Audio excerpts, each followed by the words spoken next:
का धर्म। ब्राह्मण जो माताएं हैं, स्त्रियां, ब्राह्मण स्त्री के धर्म के विषय में। यहाँ बैठिए। अपने पतिदेव ब्राह्मण की सेवा करें। गृह मंत्रालय, गृह मंत्री का घर में दायित्व निर्वाह करें। आजकल स्थिति यह है कि गृह मंत्रालय किसी को पसंद नहीं।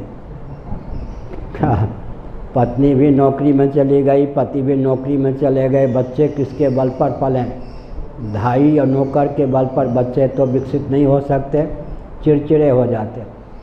माता पिता का वात्सल्य बच्चों को आजकल सुलभ नहीं होता। माँ भी व्यापार करती है, नौकरी चली गई, यहाँ झोला लटका के पुरुष भी चले गए। बच्चे जो हैं भाई और नौकर के बल पर पलते हैं, वो चिड़चिड़े हो जाते हैं, माता पिता के भक्त भी नहीं बन पाते।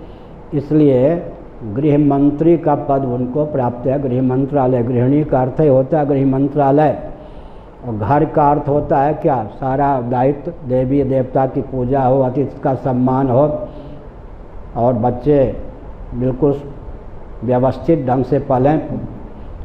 सब गर्भ धारण करती है, 9 महीने तक गर्भ को पेट में धारण करती है। पिता का प्रभाव संतान पे पड़े या न पड़े, माता का प्रभाव पड़े बिना नहीं रहता। किसका? प्रहलाद पर पिता का प्रभाव नहीं पड़ा, माँ का यादु का प्रभाव पड़ गया। और हिरण्यकश्यप पर पिता का प्रभाव नहीं पड़ा, कश्यप जी का माता का प्रभाव पड़ गया। स्पष्ट है। माँ गर्भ धारण करती है, बच्चों को पेट में रखती है, पिता का प्रभाव पड़े या ना पड़े, माता का प्रभाव पड़े बिना नहीं रहता।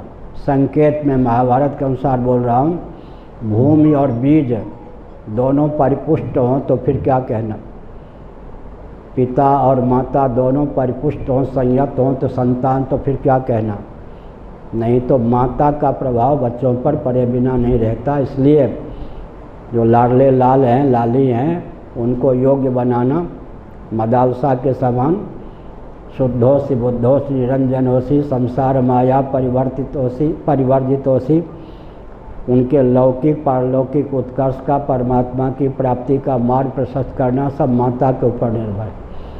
गर्भधारण में भी ध्यान रखे कि बन सके तो साक्षात जगदीश्वर को लाला बनाने में समर्थ हो, नहीं तो जगदीश्वरी को लाली बनाने में समर्थ हो, नहीं तो कारक कोटि के महापुरुष को जन्म देने में समर्थ हो, नहीं तो प्रबुद्ध योगा भ्रष्ट को जन्म देने में समर्थ हो।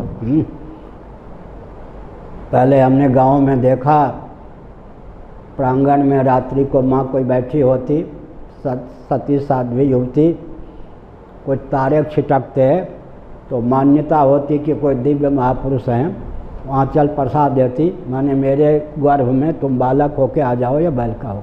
पहले ये होता था। तो ये है कि एक उदाहरण मैं दिया करता हूँ, जंग आदि कालुष्य दोषों से विनिर्मुक्त लोहा को गुरुत्व युक्त चुंबक का जब सानिध्य सुलभ होता है, तब वह लोहा सर्वतो भावेन चुंबक की ओर समाकृष्ट हो जाता है। गद्य है या पद्य? जंग आदि कालुष्य दोषों से विनिर्मुक्त लोहा को जब गुरुत्व युक्त चुंबक का सानिध्य सुलभ होता है, तब वह लोहा सर्वतो भावेन चुंबक की ओर समाकृष्ट होता है। तद्वत जीवों में जिस जननी जनक से जन्म लेने की क्षमता होती है, उसी के प्रति आकृष्ट होकर वह लाला या लाली का रूप धारण करता है। ऐसी स्थिति में बन सके तो साक्षात जगदीश्वरी या जगदीश्वर ही लाली या लाला होके जन्म लें। इतना मनोबल हो, इतना तपोबल। बहुत अच्छा। श्रीमद् भागवत 4वां स्कंध। एक पिता ने कहा अपने पुत्रों से, बेटो तुम्हारे विवाह की तैयारी हम कर रहे हैं। आजकल के बेटे होते तो नाई के पास जाते, दर्जी के पास जाते, धोबी के पास जाते, सिनेमा घर में जाते, उपन्यास खरीद के पढ़ते, कोई टाई नहीं बना लेते, यही ना। वो बेटे कहाँ चले गए मालूम है?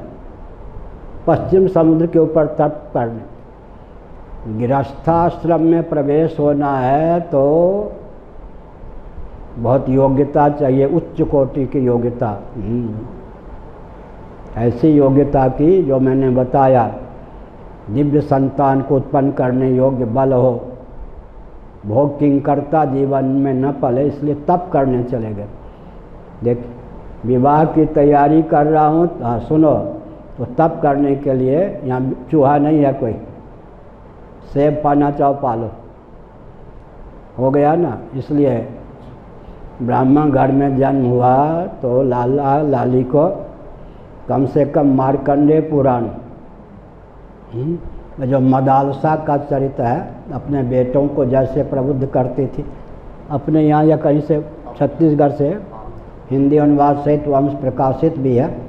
मदालसा का चरित्र पढ़ना चाहिए, अपने बेटे बेटी को कैसे योग्य बनावें, ऐसे बहुत बढ़िया। हमारी चाची जी हमको गोद में बिठाकर पुराण की कथा सुनाने ले जाती थी,